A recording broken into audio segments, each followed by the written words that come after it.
pour l'éternité. Seigneur, regarde nos yeux fixés, Seigneur, sur les choses qui sont éternelles, Père. C'est dans le nom puissant de Jésus-Christ que je te prie. Amen. Amen. Amen. Je vais juste Amen. faire une prise de commande. Le courant pas là. Donc, là, Excusez.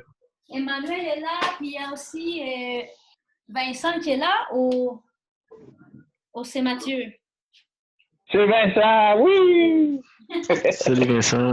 Salut Vince, ça va bien? Content! Salut! C'est fort de s'entendre tout le monde. Bon, on est prêt pour commencer. À deviner, c'est quoi le thème d'aujourd'hui? Avez-vous une idée? Le nouvel an. L'amour. L'amour, nouvelle quoi, t'as dit, Emmanuel? Nouvel an.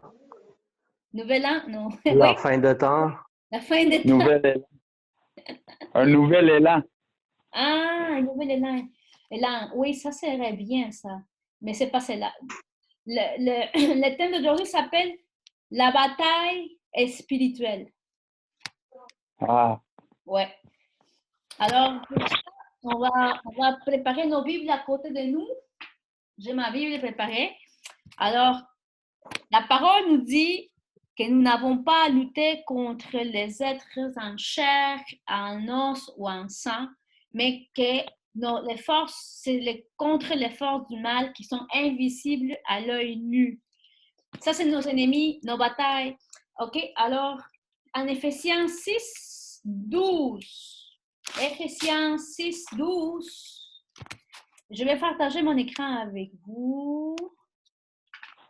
Éphésiens 6, 12.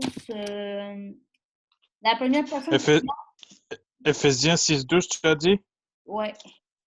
Ok, juste une minute. Éphésiens 6, 12. Ok. Éphésiens. Tu veux que je le lise? S'il te plaît, si tu peux le lire, ça serait bien. Je vais le mettre à l'écran pour tout le monde. Ok. OK. Ok. Si tout le monde là, dites Amen. Amen. Amen. Car nous n'avons pas à lutter contre la chair et le sang, mais contre les dominations, contre les autorités, contre les princes de ce monde des ténèbres, contre les esprits méchants dans les lieux célestes. Exactement. Puis aussi, la Bible nous avertit qu'il va y avoir un jour mauvais. Il nous parle d'un jour mauvais et de prendre les armes de Dieu afin de résister et de tenir bon. Ça, c'est en Éphésiens 6, 13. Amen. amen. C'est quelqu'un qui peut lire aussi, ça serait bien. Moi, je vais le lire. Merci, Emmanuel. C'est pourquoi prenez tous les armes de Dieu afin de pouvoir résister dans la mauvaise jour et tenir ferme après avoir tout surmonté. Amen. Amen. Amen. Donc, aussi, le Seigneur nous dit en Matthieu 5, 45, qu'est-ce qu'il nous dit, Matthieu 5, 45, je vais chercher. Matthieu 5, 45. Oui, Matthieu 5, 45. Matthieu 5, 45. Ok. Je vais juste chercher pour tout le monde. 45. Une autre personne qui aimerait participer, qui n'a pas parlé.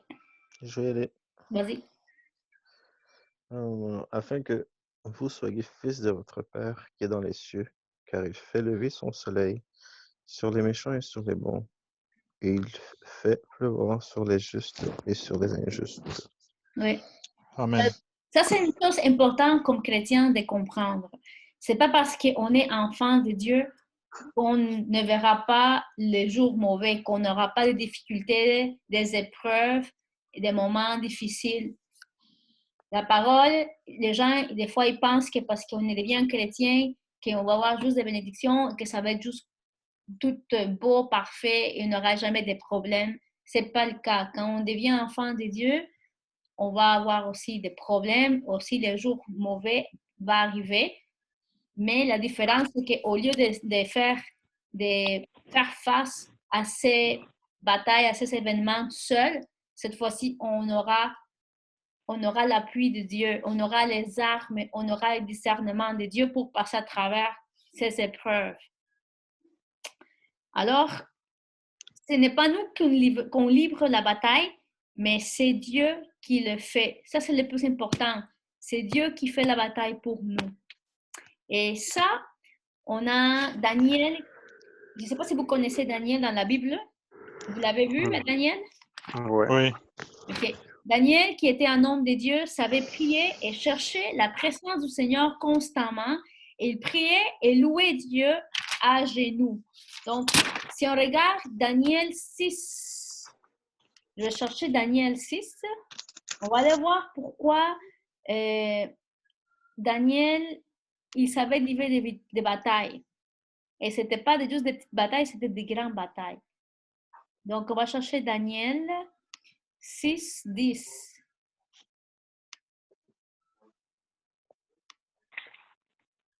Donc, Daniel 6:10. oui. Là, on sait que on est les enfants de Dieu, mais que comme enfants de Dieu, on va aussi livrer des batailles.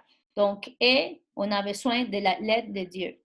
Alors ici, dans cette étude, on va voir l'histoire de Daniel. Daniel, qu'est-ce qu'il a fait? Que Dieu vient lui aider. Il a eu un jour mauvais, quelque chose qui est arrivé contre lui, un complot, une conspiration qui a été planifiée contre lui, contre sa vie. Et on voit comment le Seigneur, il va lui aider, livrer la bataille, lui libérer de cette bataille. Alors ici, on va lire de 10, en fait, ça va de 10 jusqu'au 25. Donc, chacun peut lire un verset si vous voulez. Alors, on va commencer par les 10. Attends, il y a c'est 25, c'est 15 versets, 20, 10, 15. Donc, on est combien? On est 6. Chacun peut lire deux versets. Je peux commencer. OK. Lorsque Daniel sut que le décret était écrit, il retirait dans sa maison où les fenêtres de la chambre supérieure étaient ouvertes dans la direction de Jérusalem, et 3 fois le jour, il se mettait à genoux, il priait et il louait son Dieu comme il le faisait auparavant. Excusez-moi, c'est quel verset, s'il vous plaît? 10. De 10 jusqu'à... de quel verset jusqu'à quel verset? Parce que je suis en train de prendre des notes. 10 au 25. 10 au 25? Alors, OK, merci. alors ces hommes entrèrent tumultueusement et ils trouvèrent Daniel qui priait et invoquait son Dieu. Toi, Margarita, c'était quoi le décret qui avait été annoncé? Comme aujourd'hui, par exemple, le couvre-feu. C'était quoi le décret dans ce moment-là, dans cette période? Qu'est-ce qu'ils ne pouvaient pas faire dans ce temps-là? Est-ce que quelqu'un sait? Prier, Prier. On ne pouvait pas prier. Oh, wow. On ne pouvait pas prier à aucun Dieu. Seulement, on devait vénérer les statues. Hein?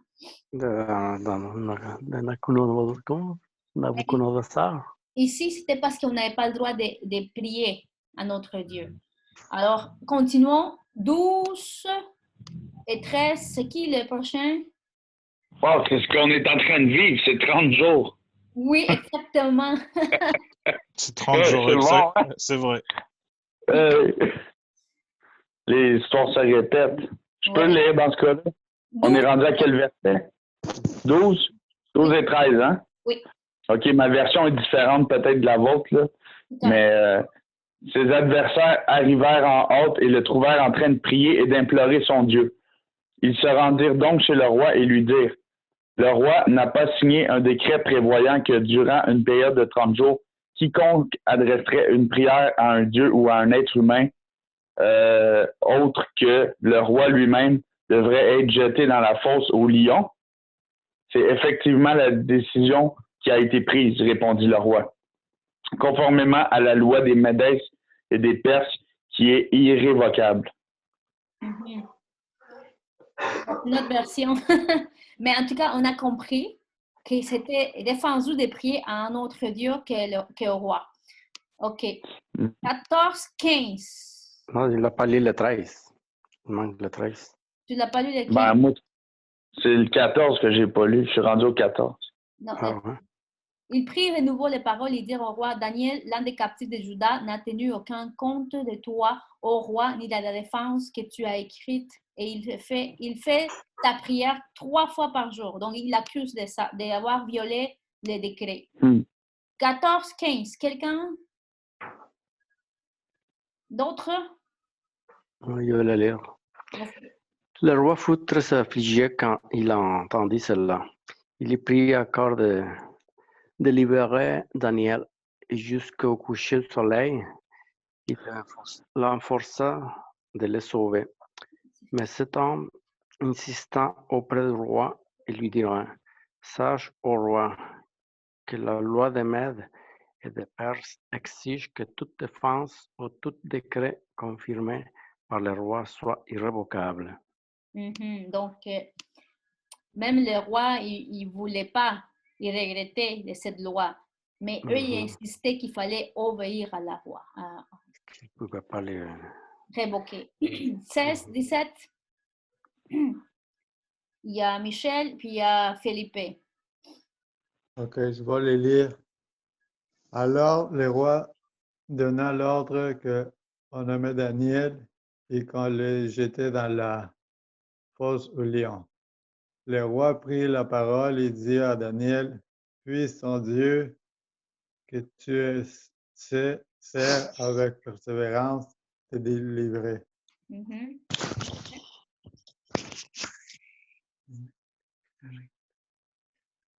On apporta un pierre et on le mit sur l'ouverture de la fosse.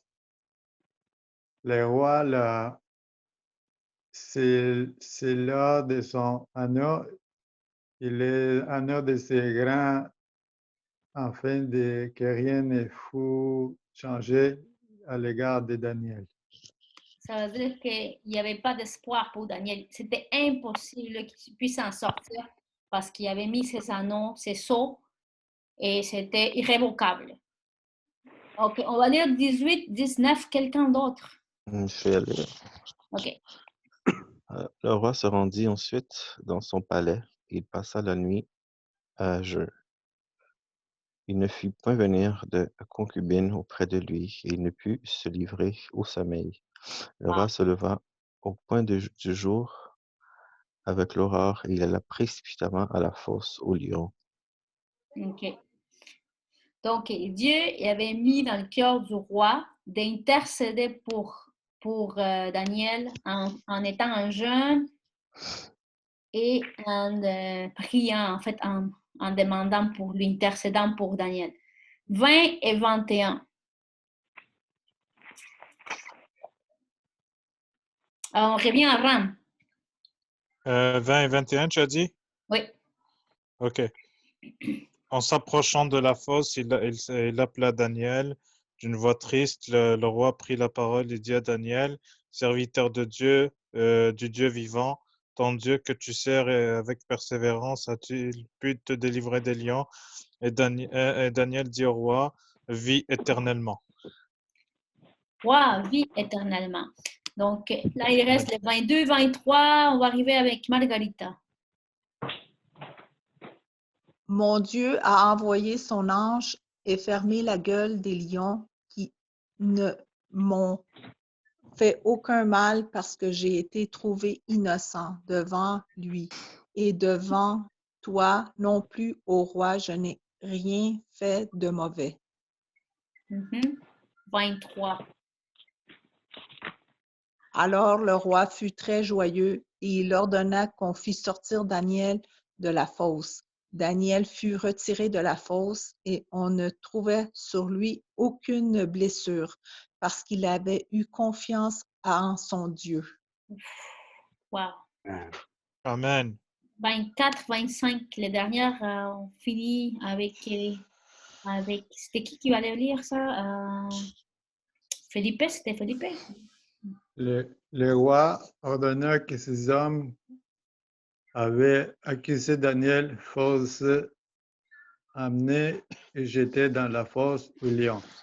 Eux, leurs enfants et leurs femmes, avant qu'ils fussent parvenus au fond de la fosse, les lions les saisiraient et briseraient toutes leurs os. Ouf! Amen. 25. Et Philippe, non.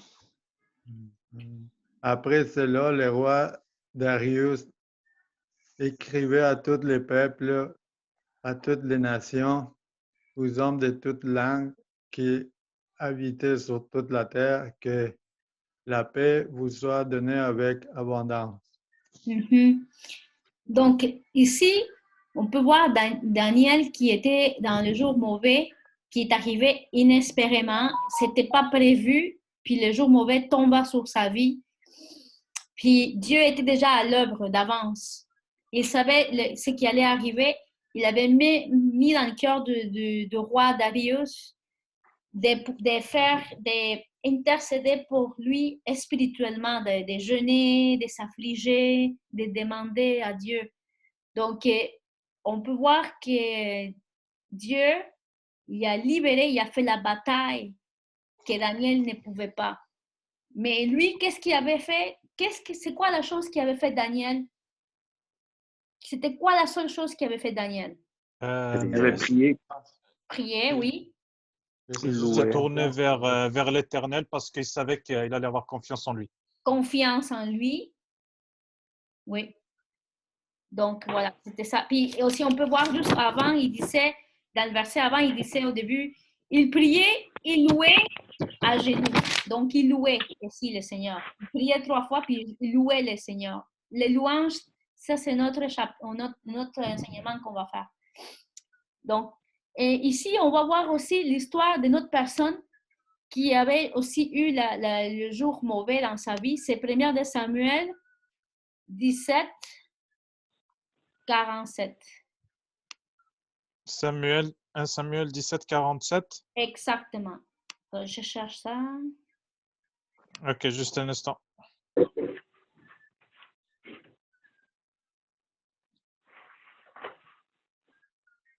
Donc ici, c'était David.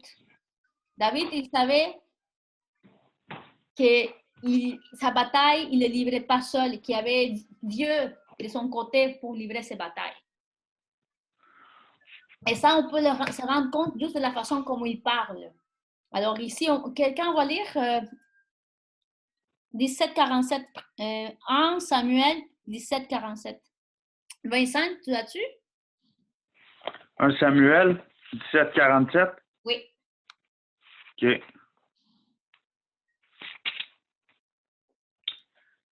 Et toute cette multitude saura que ce n'est ni par l'épée ni par la lance que l'Éternel sauve, car la victoire appartient à l'Éternel et il vous livre entre nos mains. Amen. Voilà.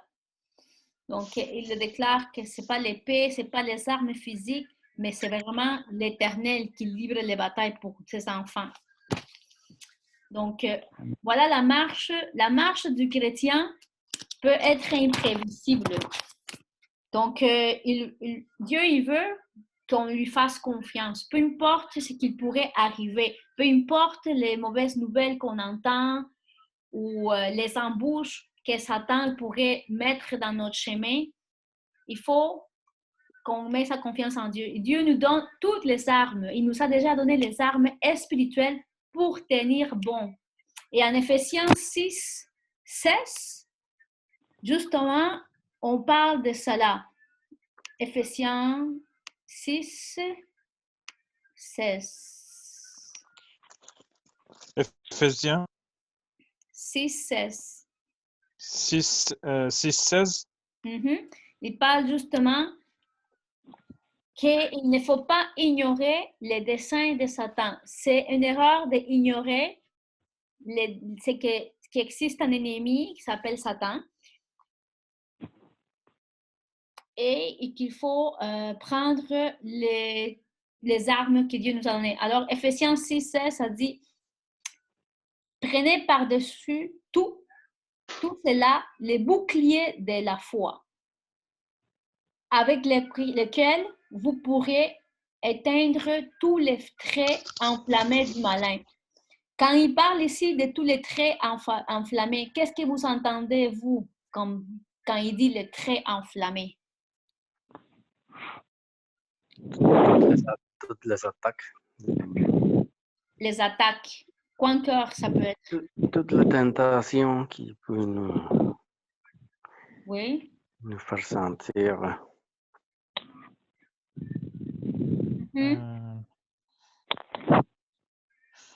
C'est-à-dire que Dieu nous demande de nous entraîner avant que la plus grande bataille arrive. Et c'est pour ça que dans le livre d'Éphésiens, si on se réfère au verset, Dieu nous demande de nous préparer au combat et de nous entraîner d'avance. Comment nous entraîner? C'est de prier, de mettre l'armure, et d'être prêt, être alerte à tout moment et bien sûr mettre notre confiance en Dieu pendant la bataille. Exactement. Donc, c'est ça. Donc, on sait déjà que le travail de Satan, sa mission, c'est de nous envoyer des flèches enflammées. Ça veut dire de mettre des embûches, de nous envoyer des attaques, des flèches. Puis nous devons tenir bon. C'est juste tenir bon et rester debout en confiant en le Seigneur. Donc, en 2 Corinthiens 2:11, ça dit justement ici, vous voyez, 2 Corinthiens 2:11. Ça dit, afin de ne pas laisser à Satan l'avantage sur nous, car nous n'ignorons pas ses desseins. Donc, comme tu as dit, Ram, d'être alerte. On ne peut pas ignorer que ça n'existe pas Satan, parce qu'il y a beaucoup de catholiques, je veux dire beaucoup de chrétiens qui ne veulent pas, disent non, ça n'existe pas, ou on ne veut pas croire, mais il faut comprendre que quand même, le monde est gouverné par tout ce qui est spirituel. Alors, il y a des forces du mal, puis il y a des forces du bien. Donc, on ne peut pas fermer les cieux à ça, qu'il existe un monde spirituel qui marche parallèlement à ce monde. Donc, nous connaissons nos armes qui sont spirituelles. Là, ici, dans ce verset 2:11, ça dit « Afin de ne pas laisser à Satan l'avantage sur nous, car nous n'ignorons pas ses desseins. » Puis, un synonyme de dessein, dans une autre version, Darby, dessein, ça veut dire machination. Vous voyez ici le mot machination. Puis le mot machination, si on cherche dans le dictionnaire, ça veut dire ensemble de manœuvres secrètes, déloyales, menées dans le but de nuire. C'est une conspiration en bouche. C'est ça qui va dire machination. Alors, la machination? Oui, machination. Alors, c'est ça que Satan, il fait constamment. Il fait des plans secrets constamment dans le but de nous nuire, dans notre cheminement. OK? Alors, si on regarde la Bible depuis le début, chaque homme dans la Bible, il y a eu des embûches. Mais de toutes les embûches, Dieu il les a libérés.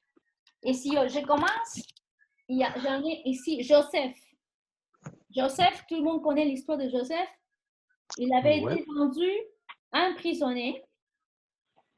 Par la suite, Dieu a fait qu'il devienne un gouverneur.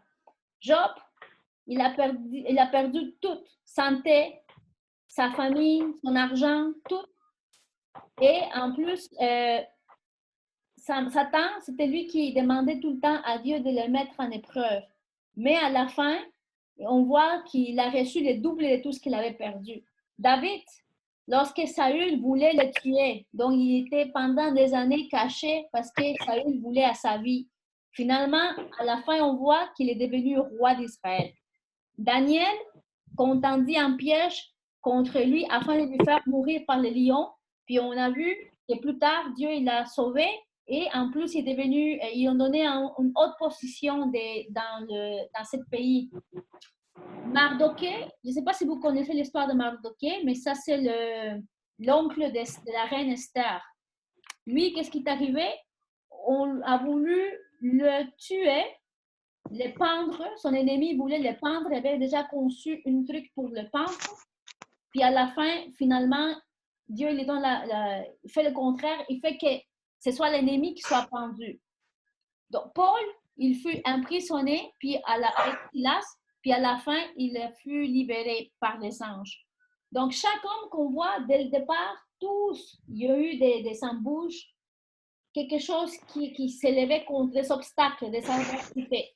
Mais à la fin, Dieu il les a bénis. Il les a fait sortir de ça. Dieu a fait les batailles, a livré les batailles pour eux. Et on va lire pour ça Esther 6, 7 et 8. On va rester sur l'histoire d'Esther parce que c'est vraiment incroyable. Ça m'a vraiment touché beaucoup l'histoire de la façon comment Dieu il peut tourner les choses. C'est quoi le livre Esther, c'est ça? Oui. Alors, c'est tous les chapitres 6 d'Esther, le chapitre 7 et le chapitre 8.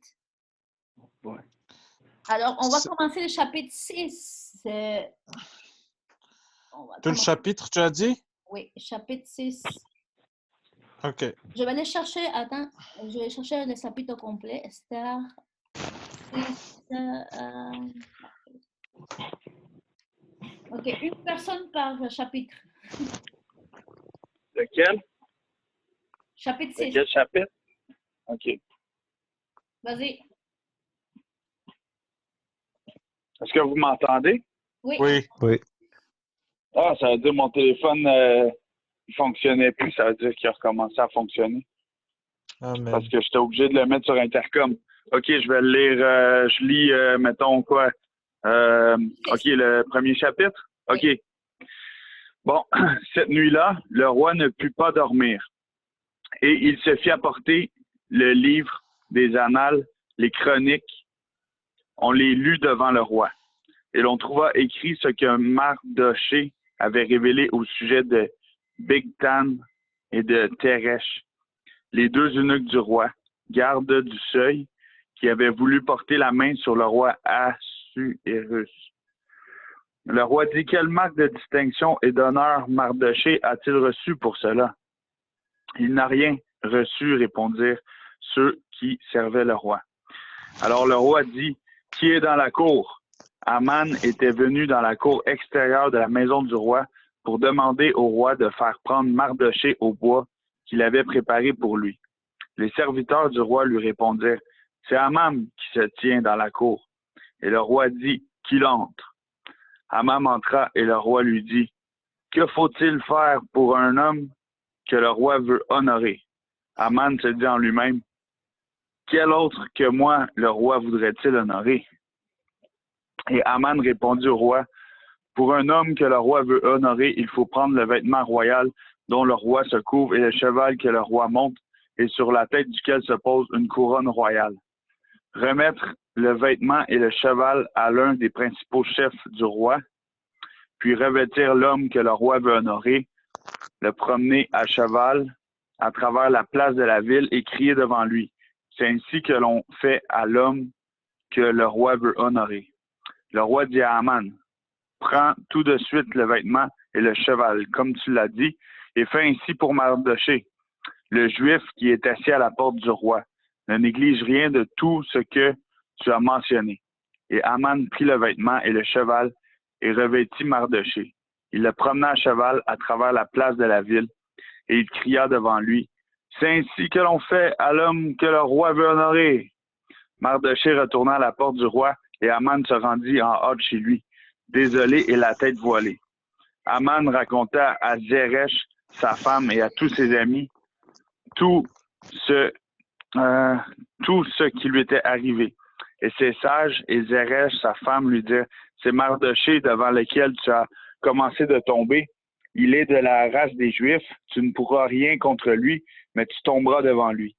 Comme il lui parlait encore, les eunuques du roi arrivèrent et conduisirent aussitôt Aman au festin qu'Esther avait préparé. Voilà. Donc, ici, en résumé, on voit que Aman avait préparé quelque chose, mais Dieu avait changé tout ce qu'il voulait faire. Il a fait le contraire. il a honoré Mardoché, au lieu de vouloir dépeindre, Dieu il avait fait en sorte que lui, il honore. Donc, il a humilié Haman. On continue le 7 dans le festin que la reine Esther avait fait pour le roi et il avait invité aussi Haman. Puis, on n'oublie pas que Mardoché, c'est l'oncle d'Esther. OK, alors, qui veut lire le 7? On va dire Margarita.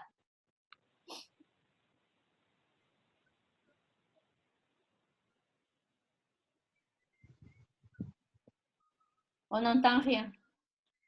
OK, là, on n'entend rien. OK, on recommence. Peut-être qu'il est parti.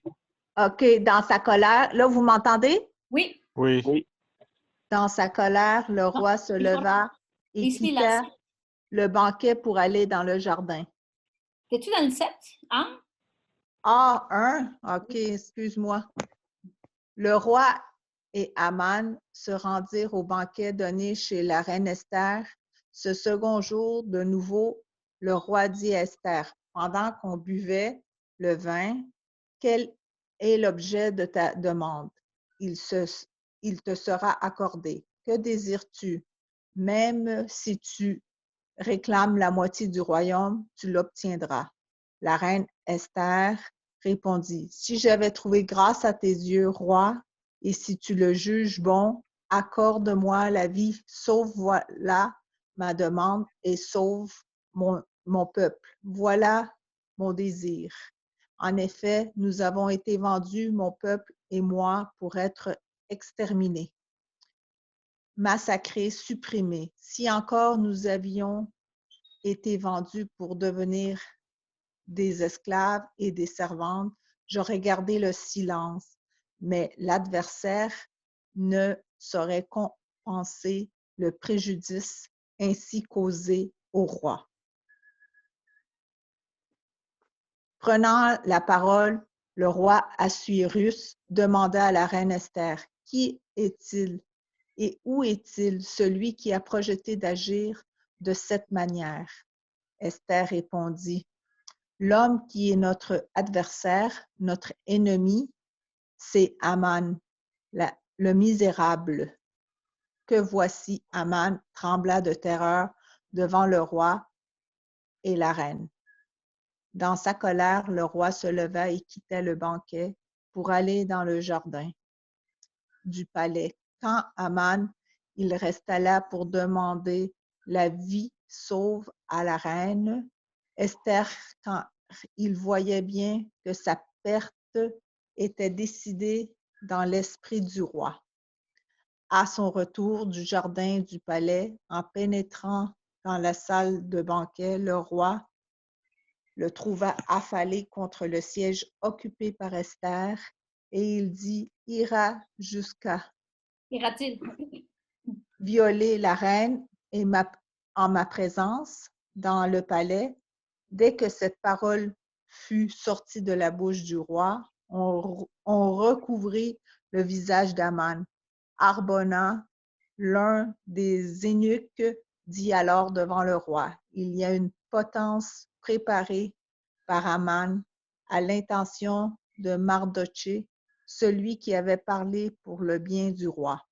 Elle est dressée dans la maison d'Aman et le 25 mètres de haut. Le roi ordonna, pendez-y donc Haman. Ainsi, on pendit Haman à la potence qu'il avait préparée par Mardoché et la colère du roi s'apaisa. C'est fou, hein? Amen. Wow.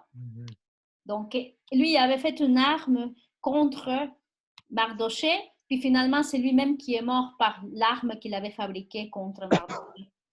Alors, le 8, on va lire Michel. 8.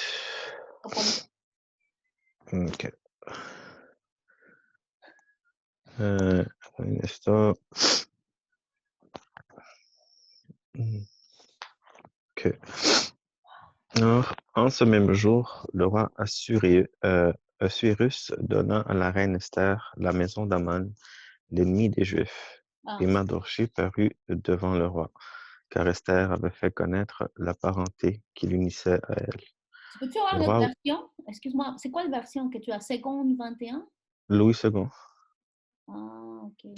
Ben, je vais le changer parce qu'on a 8 secondes. 8 secondes. OK, je vais le changer. Comme ça, on va être sur la même place. OK, vas-y. En ce même jour, le roi Cyrus donna à la reine Esther la maison d'Aman. OK. L'ennemi des Juifs et Mardochée parut devant le roi, car Esther avait fait connaître la parenté qui l'unissait à elle. Le roi ôta son anneau qu'il avait repris à Aman et le donna à Mardochée. Esther, de son côté, établit Mardochée sur la maison d'Aman. Puis Esther parla de nouveau en présence du roi. Elle se jeta à ses pieds, elle pleura et le supplia d'empêcher les effets de la méchanceté d'Aman, l'Agagite et la réussite de ses projets contre les Juifs. Le roi tendit le sceptre d'or à Esther, qui se releva et resta debout devant le roi. Elle dit alors, si le roi le trouve bon, et si j'ai trouvé grâce devant lui, si la chose paraît convenable au roi, et si je suis agréable à ses yeux, qu'on écrive pour révoquer la lettre conçue par Aman, fils d'Ammédatha, l'Agagite, et écrite par lui, dans le but de faire périr les Juifs, qui sont dans toutes les provinces du roi. Car comment pourrais-je voir le malheur qui atteindrait mon peuple, et comment pourrais-je voir la destruction de ma race? Le roi Assuérus dit à la reine Esther et au juif Mardochée, voici, j'ai donné à Esther la maison d'Aman, et il a été pendu au bois pour avoir étendu la main contre les Juifs. Écrivez donc en faveur des Juifs comme il vous plaira, au nom du roi, et scellé avec l'anneau du roi, car une lettre écrite au nom du roi et scellée avec l'anneau du roi ne peut être révoquée. Les secrétaires du roi furent appelés en ce temps, le 23e jour du 3e mois, qui est le mois de Sivan, et l'on écrivit, suivant tout ce qui fut ordonné par Mardochée aux Juifs, aux satrapes, aux gouverneurs et aux chefs de 127 provinces situées de l'Inde à l'Éthiopie, chaque province selon son écriture, et à chaque peuple selon sa langue, et aux Juifs selon leur écriture et selon leur langue. On écrivit au nom du roi Assuérus, et l'on scella avec l'anneau du roi. On envoya les lettres par des courriers ayant pour monture des chevaux et des mulets nés de juments. Par ces lettres, le roi ordonnait aux Juifs, en quelques villes qui fusent, la permission de se rassembler, de défendre leur vie, de détruire, de tuer, de faire périr, avec leurs petits-enfants et leurs femmes, tout ce que chaque peuple et de chaque province qui prendraient les armes pour attaquer et de livrer leurs biens au pillage. Et cela en un seul jour, dans toutes les provinces du roi Cyrus, le 13e du 12e mois, qui est le mois d'Adar. Ces lettres renfermaient une copie de l'édit qui devait être publié dans chaque province et informaient tous les peuples que les Juifs se tiendraient prêts pour ce jour-là à se venger de leurs ennemis. Les courriers montés sur des chevaux et des mulets partirent aussitôt et en toute hâte, d'après l'ordre du roi. L'édit fut aussi publié dans Suse, la capitale. Mardochée sortit de chez le roi avec un vêtement royal, bleu et blanc, une grande couronne d'or et un manteau de byssus et de pourpre. La ville de Suse poussait des cris et se réjouissait. Il n'y avait pour les Juifs que bonheur et joie, allégresse et gloire. Dans chaque province et dans chaque ville, partout où arrivait l'ordre du roi et son édit, il y eut parmi les Juifs de la joie et de l'allégresse, des festins et des fêtes. Et beaucoup de gens d'entre les peuples du pays se firent juifs, car la crainte des Juifs les avait saisis. Donc, dans toute cette histoire, on a vu comment Mardochée, il n'a pas eu à se défendre. C'était Dieu qui avait fait en sorte que le roi ne puisse pas dormir la nuit et qu'il puisse demander d'apporter les chroniques, que c'est la Bible, l'Ancien Testament. Et là, on avait lu sur lui qu'il avait aidé le roi lorsqu'il y avait un complot. Il avait dénoncé les complots et on avait attrapé les deux eunuques qui avait planifié de tuer de tuer le roi. Donc, tout ça, c'est arrivé mystérieusement juste une nuit avant que Aman vienne se présenter au roi pour demander la mort, la tête de Mardoché. Ça aurait pu arriver, il aurait pu dire oui, parce qu'il ne connaissait pas Mardoché, il ne se souvenait pas que c'était lui qui avait fait ça pour lui, pour sa vie. Mais grâce à qu'il il manquait de sommeil, il dit qu'il n'a pas pu dormir. Il a apporté les chroniques, les livres de la Bible, puis son nom de Mardoché, il s'est écrit qu'il avait avisé, puis il avait aidé au roi pour qu'il ne soit pas tué par ces eunuques. Donc, tout ça, c'est Dieu qui le fait. Alors, on peut voir que c'est Dieu qui bataille pour nous. Donc, Amen. Amen. Amen. On va le voir maintenant, une autre chose que nous devons comprendre et que nous devons marcher de cette façon. Peu importe ce qui se passe, si la toiture tombe, s'il y a annonce de guerre, s'il y a la COVID, une nouvelle COVID, peu importe ce que la nouvelle, le monde est en train de vivre, est en train de déclarer dans les mauvaises nouvelles, nous devons marcher comme David. Comme David disait ici en Somme 23, 4. Somme 23, 4, il disait « Quand je marche dans la vallée de l'ombre de la mort, je ne crains aucun mal, car tu es avec moi. Ta hullette et ton bâton me rassurent. » C'est ça qu'il faut qu'on répète jour et nuit. Surtout plus quand on se rapproche des temps derniers, des fins de temps, des temps de tribulation, plus on doit méditer sur cette parole que David déclarait. Même si on marche dans la vallée de l'ombre de la mort, on ne craindra aucun mal. Parce que Dieu est à côté de nous. Il dit, ta houlette et ton bâton me rassurent. Houlette et bâton, ça veut dire sa puissance. Il est à côté, à notre droite. On n'est pas seul. Exactement comme il a fait avec Mardoché, il le fera avec nous. Exactement quand il y aura des embûches contre notre vie, comme ils ont fait avec Daniel, il sera avec nous pour nous défendre. La seule chose qu'il veut de nous, confiance. C'est seulement la confiance. Alors, Esaïe 23, excusez-moi, Esaïe 26, 3. Je vais écrire ici. Esaïe 26, 3. Esaïe 26, 3. On va lire ce verset. C'est important qu'on soit dans la confiance, qu'on demeure dans la paix de Dieu. Vas-y, Ram, tu peux lire. Esaïe 26, 3. À celui qui ferme dans ses sentiments, tu assures la paix, et la paix parce qu'il se confie en toi. Exactement. Si on met notre confiance en Dieu, on demeure dans la paix de Dieu. Donc, constamment chercher la présence de Dieu et confier en Dieu pour qu'on puisse demeurer dans la paix.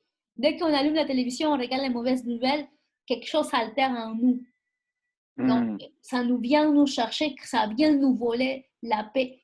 On oublie que la parole dit, vivre c'est Jésus-Christ et mourir c'est gain, c'est un gain. Alors, nous, on n'appartient pas à ce monde, on appartient à un autre monde, on appartient au royaume de Dieu.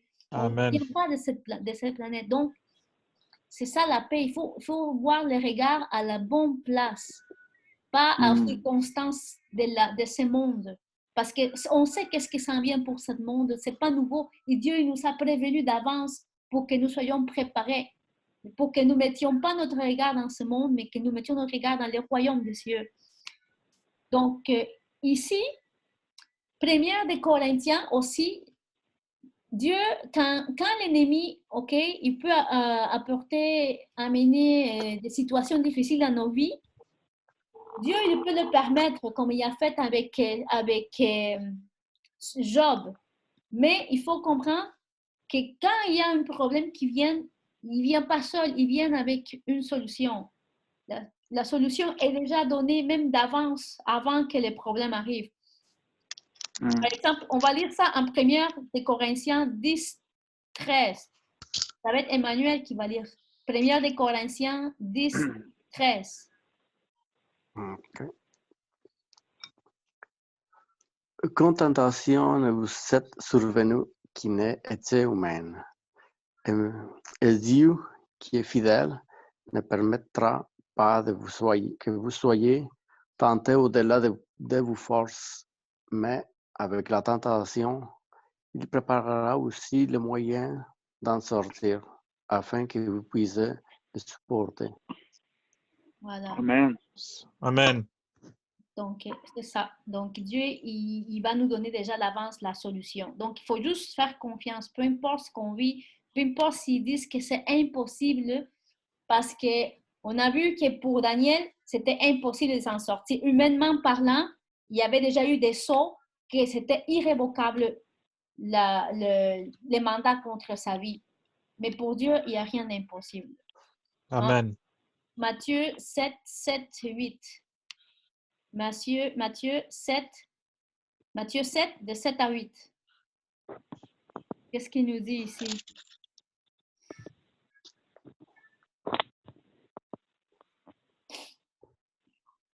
Veux-tu que je le lise? OK. Ok. Demandez et on vous le donnera. Cherchez et vous trouverez. Frappez et on vous l'ouvrira. Car quiconque demande reçoit et celui qui cherche trouve. On l'ouvre celui qui frappe.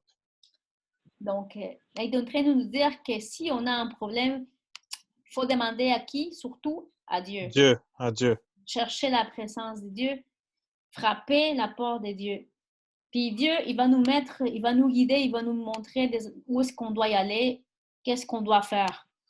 Mais il faut le demander, chercher, trouver. Bon. Donc ça, il nous dit aussi de quelle façon on peut le faire. Et Philippiens 4, 6.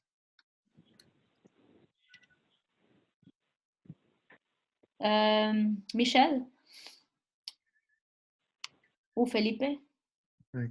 Ne vous inquiétez pas, ne vous inquiétez de rien, mais à toute chose, faites connaître vos besoins à Dieu par des prières et des supplications avec des actions de grâce. OK. Ici, encore une fois, il nous dit de le dire à Dieu, les problèmes, les choses qu'on a besoin. Puis il dit le faire avec action de grâce. Action de grâce, c'est en le remerciant d'avance de ce qu'il va faire. Ça, c'est le secret. En le remerciant d'avance. Donc, moi, là, pourquoi je parlais de ça? Parce que j'avais eu un rêve. C'était un rêve assez vivide que je me souviens chaque détail. C'était la semaine passée que j'avais eu ces rêves qui m'a inspiré de faire cet enseignement. En fait, mon rêve, c'était que je marchais et on dirait que je marchais seule, mais je sentais quelqu'un qui me regardait d'en arrière. Et cette personne, je sentais qu'il voulait me faire du mal, qui était en secret, il complotait quelque chose. Par la suite, je me suis vue face à face et c'était un être affreux, avait l'air démoniaque. C'était un être démoniaque qui était face à face. Puis je voyais qu'il il voulait faire du mal. Mais j'ai vu un homme, et je pense que c'était le Seigneur Jésus-Christ, qui me disait de ne pas avoir peur et il me disait quoi faire. Puis j'ai eu ce rêve le même moment, 2 fois la même chose. Puis la 12e fois, j'avais moins peur parce qu'on dirait que j'écoutais la voix qui me disait n'aie pas peur de cela, n'aie pas peur du mal, n'aie pas peur du jour mauvais. Je suis à côté de toi. Puis il m'avait dit, bon, de quoi faire. Je sentais que j'étais de l'eau, puis je me sentais maladroite, mais je voyais que lui, il faisait pour moi. Il mettait du feu sur cette monstre, sur cette démon, sur lui. Mais juste pour dire que nos batailles, on ne les livre pas seuls, mais on le fait avec le Seigneur. Donc, c'est pour ça que moi, j'ai compris dans ce rêve que David, le roi David, il avait déjà compris cela. Quand il avait fait face à Goliath, c'est parce que dans sa tête, il savait qu'il n'était pas seul, qu'il y avait Jésus à côté, le Seigneur à côté, qui lui aidait à faire face à Goliath. Il avait déjà donné les stratégies, quoi faire pour abattre Goliath.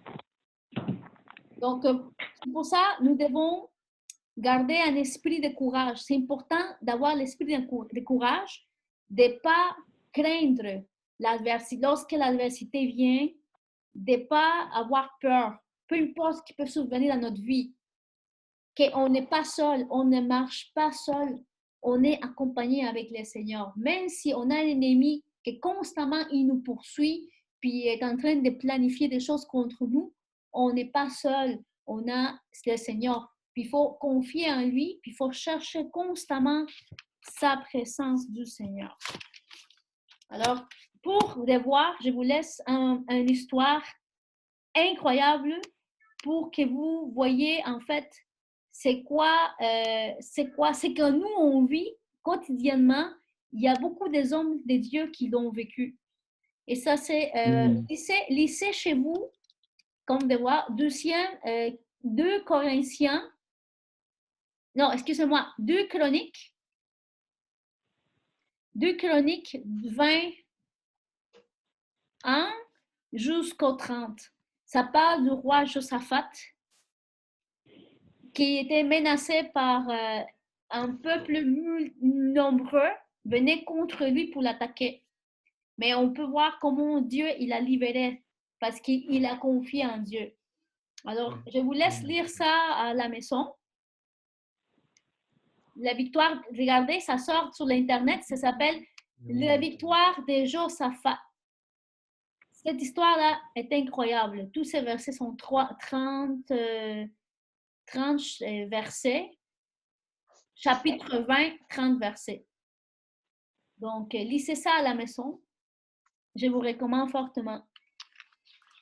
Merci. Est-ce que vous vouliez partager quelque chose, une bataille que vous avez vécue récemment ou une bataille que vous êtes en train de livrer présentement, une difficulté et en plus que vous vouliez peut-être qu'on prie pour ça? Moi, j'aimerais ça que vous priez pour un gars que j'ai évangélisé à mon travail. Puis il s'appelle Houssine, je crois qu'il est musulman. Okay. Alors, je lui ai donné un évangile de Matthieu. Alors, je prie pour pas qu'il me persécute, mais plutôt que Dieu ouvre son cœur à la parole, qu'il puisse accepter Jésus dans son cœur. D'accord, on va prier pour ça.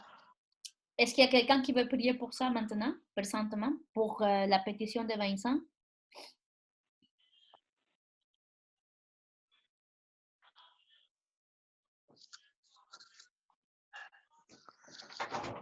Exerçons-nous dans la prière. La planète. Je vais prier. Ok, vas-y, Emmanuel. Seigneur Père éternel, on te remercie premièrement pour cette soirée-là, pour nous donner l'opportunité de te connaître plus à travers ta parole, de nous donner la force et de tes promesses que tu seras avec nous en tout moment. Je t'ai pris ce soir-là pour... comment s'appelle déjà le monsieur? Ossine. On te prie pour Ossine, Seigneur, tu as mis Vincent dans son chemin, dans sa vie, tu l'as permis de se croiser pour qu'il puisse te connaître à travers Vincent, puis à travers de ton serviteur Matthieu, celui qui a écrit tout l'évangile de tes enseignements, Seigneur. Tu l'as permis de connaître cette parole-là de te connaître Jésus-Christ à travers de ces paroles de Matthieu. Je te prie pour lui ou pour son corps. Donne-lui l'opportunité de te connaître comme tu l'as fait avec nous. C'est toi qui choisis les personnes. Et je crois que tu l'as choisi, lui. C'est pour rien que tu l'as croisé dans ce moment-là avec Vincent, ton serviteur. Donne-lui la force à Vincent, donne-lui la foi pour qu'il puisse continuer à insister, puis la persévérance pour qu'il puisse toucher le corps de cette personne-là. On te prie, Seigneur, touche son corps. Il connaît déjà sûrement ta parole à travers le Coran, mais il te connaît d'une autre façon. Montre-lui qui es-tu vraiment. Montre-lui, Seigneur, tout ce que tu peux Amen. faire pour lui. Montre-lui ton pouvoir, Père éternel, à travers de ton Fils Jésus-Christ.